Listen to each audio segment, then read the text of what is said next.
Double bedroom ఇండ్ల పరిస్థితి ఏంటి? నిజంగా ఆ ఇల్లు బాగున్నాయా? మరి ప్రజలకు ఇప్పుడు అవి ఉపయోగపడే విధంగా ఉన్నాయా? వీడియో మొత్తం మీరు చూస్తే చివరి వరకు అసలు డబుల్ బెడ్రూము ఇప్పుడున్న పరిస్థితి ఏంది?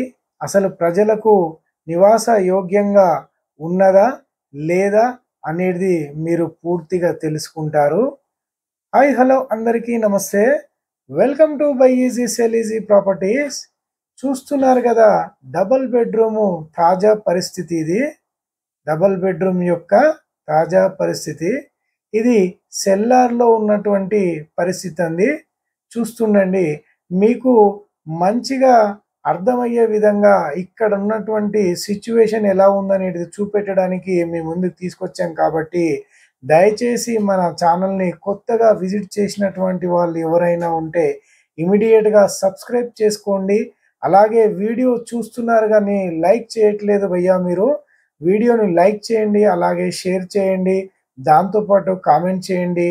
అంతకంటే ముందు సబ్స్క్రైబ్ చేసుకోండి, ఎందుకంటే మీకు ఉపయోగపడే వీడియో కాబట్టి.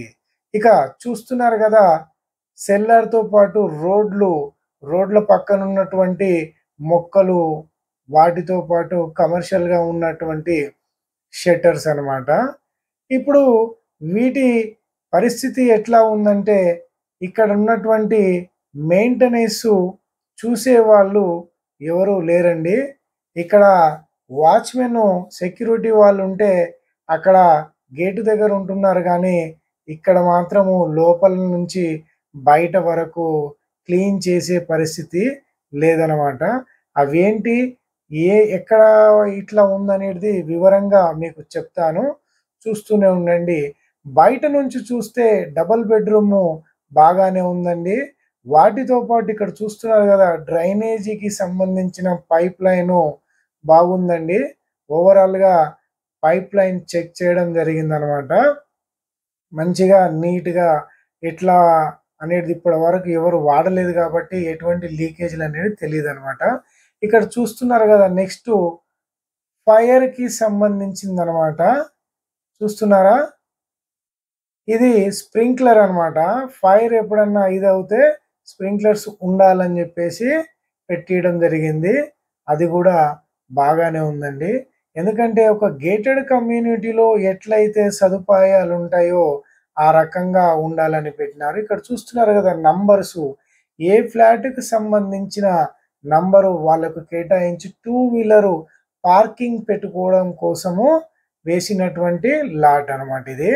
చూస్తున్నారు కదా, అటు ఇటు గ్రౌండ్ ఫ్లోర్లో 2 వీలర్ పెట్టుకోవడానికి నంబర్ కేటాయించడం జరిగింది. అట్లాగే స్టెప్స్ చూడండి, చాలా విశాలంగా స్టెప్స్ ఉన్నాయండి డబుల్ బెడ్రూమ్కి, కానీ నీట్గా చేయలేదండి.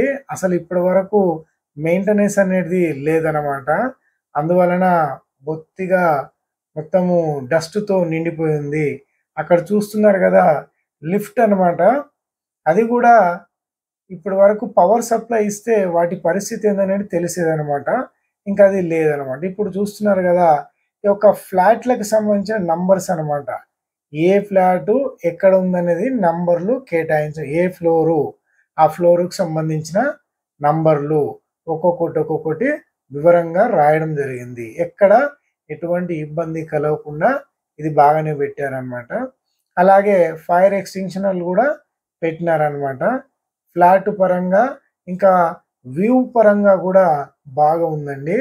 వ్యూ చూస్తున్నారు కదా, అక్కడ ఎదురుగా ఉన్నటువంటి అపార్ట్మెంట్లు కింద అట్లాగే డస్ట్ వాటి అట్లాగే ఉందన్నమాట. ఏదైనా సరే లబ్ధిదారులకు కేటాయించిన తర్వాత వాళ్ళు తమ సొంత ఖర్చులతోని కొంత చేపించుకుంటే బాగుంటుంది ఓవరాల్గా. ఇప్పుడు మనము మొత్తం పైకి రావడం జరిగిందండి. పైన అసలు ఎట్లా ఉంటుందని చెప్పేసి మీకు చూపించాలని రావడం జరిగింది. చూస్తున్నారు కదా, ఇక్కడ ఉన్న స్టెప్స్ ఉన్నాయన్నీ వాటర్ ట్యాంక్స్ అనమాట. వాటర్ ట్యాంక్స్లో స్టోర్ చేసుకొని కిందికి పంపడం. ఇది ఏదైతే పైపులు ఉన్నాయో అక్కడ కనిపిస్తుంది కదా చివరన, అది పంప్ హౌస్ అనమాట. పంప్ హౌస్ అంటే మనము వాటర్ ఎక్కించుకోవడానికి, స్టోరేజ్ చేసుకోవడం కోసం అని చెప్పేసి మోటార్లు ఉంటాయి కదా, అదనమాట. బాహ్యపరంగా డబుల్ బెడ్రూము చాలా ఎంతో చక్కగా మంచి వ్యూతో ఉన్నటువంటి పరిసర ప్రాంతాలలో చాలామందికి మంచి లొకేషన్లు ఉన్నటువంటి ప్రాంతంలో కట్టియడం జరిగింది కాబట్టి అందరికీ మంచి యూస్ఫుల్గా ఉంటుంది. ఇంకా డబుల్ బెడ్రూమ్లు అంటే నిజానికి ఇవి గేటెడ్ కమ్యూనిటీలో ఎట్లయితే నివాస యోగ్యమైనటువంటి విధంగా ఉన్నాయో ఆ రకంగా ఉన్నాయి. కానీ ఎప్పుడు అవి ఇల్లు ఇస్తారని చెప్పేసి జనాలు ఎదురు చూస్తున్నారు. ఇప్పటి వరకు వాళ్ళకి అలాట్ అయినా కూడా కనీసం లోపటికి వెళ్ళనివ్వట్లేదు.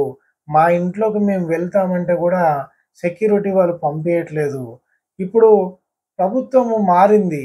మరి ఆ ప్రభుత్వంలో అయినా సరే అరకొర ఉన్నటువంటి మౌలిక సదుపాయాలు ఏమైనా ఉంటే వాటి చేపియడం జరగాలి కదా! ఇక ఆఖరిలో డబుల్ బెడ్‌రూమ్ లోపల ఎట్లా ఉందనేది ఒకసారి చూడండి. డబుల్ బెడ్‌రూమ్‌కి సంబంధించి మామూలు డోర్ ఇవ్వడం జరిగింది. కింద టైల్స్ ఏమి లేవనమాట. టైల్స్ అనేది మనం సొంతంగా ఏపిచ్చుకోవాలి. అలాగే పెయింట్లు గానీ, మిగతాది సొంత డబ్బులతోని చేపించుకుంటే బాగుంటదనమాట.